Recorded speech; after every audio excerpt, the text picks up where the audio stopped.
morning, this is Iqra Zakir and you're watching United News. Today's news headlines are: complaint filed against West Bengal Chief Minister Mamata Banerjee for her controversial remark warning PM Modi if you burn amid escalating political tensions. Kangana Ranaut met with BJP Chief JP Nadda shortly after her comments on the farmers' protest, turning further political debate.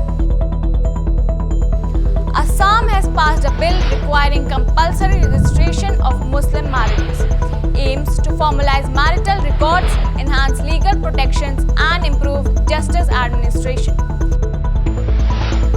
Gautam Adani has surpassed Mukesh Ambani to become the richest Indian, according to the 2024 Hurran India Rich List.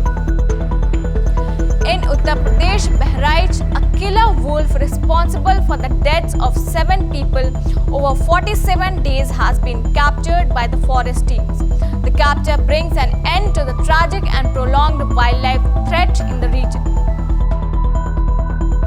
At the Reliance AGM, Mukesh Ambani unveiled JioBrain, a new suite of AI tools designed to enhance digital services and drive technological innovation. Pakistan has officially invited Indian Prime Minister Narendra Modi to attend the SCO meeting in Islamabad this October. Sheetal Devi nearly sets a new world record in the compound archery in the women's division, shoots personal best to finish second in the Paralympics compound ranking round. Uttar Pradesh to give ₹8 lakh per month for promoting government scheme and jail for objectionable posts. Let's have a deeper look at the details. Uttar Pradesh Chief Minister Yogi Adityanath has recently initiated a strategy to pay social media influencers to promote government schemes.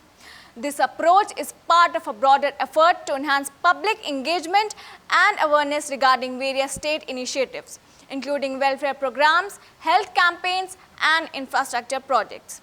The move involves compensating influencers across different platforms such as Instagram, Twitter, and YouTube to create content that highlights the benefits and details of these government schemes.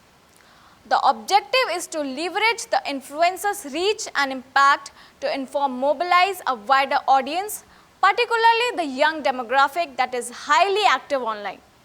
Supporters of the initiative argue that utilizing influencers can effectively bridge the communication gap between the government and citizens, making information more accessible and engaging. They believe this approach can lead to greater participation in government programs and improve outcomes. However, the decision has faced criticism from various quarters. Critics question the expenditure involved in paying influencers, suggesting that the funds could be better allocated to direct public services or development projects. There are also concerns about the authenticity and reliability of information being disseminated through paid promotions, as well as the potential for influencers to prioritize financial gain over accurate representation of government schemes. Despite these concerns, the strategy is part of a growing trend where governments globally are turning to digital and social media channels to enhance outreach and engagement.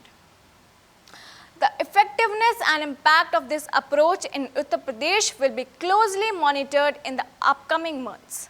Thank you. Keep watching United News.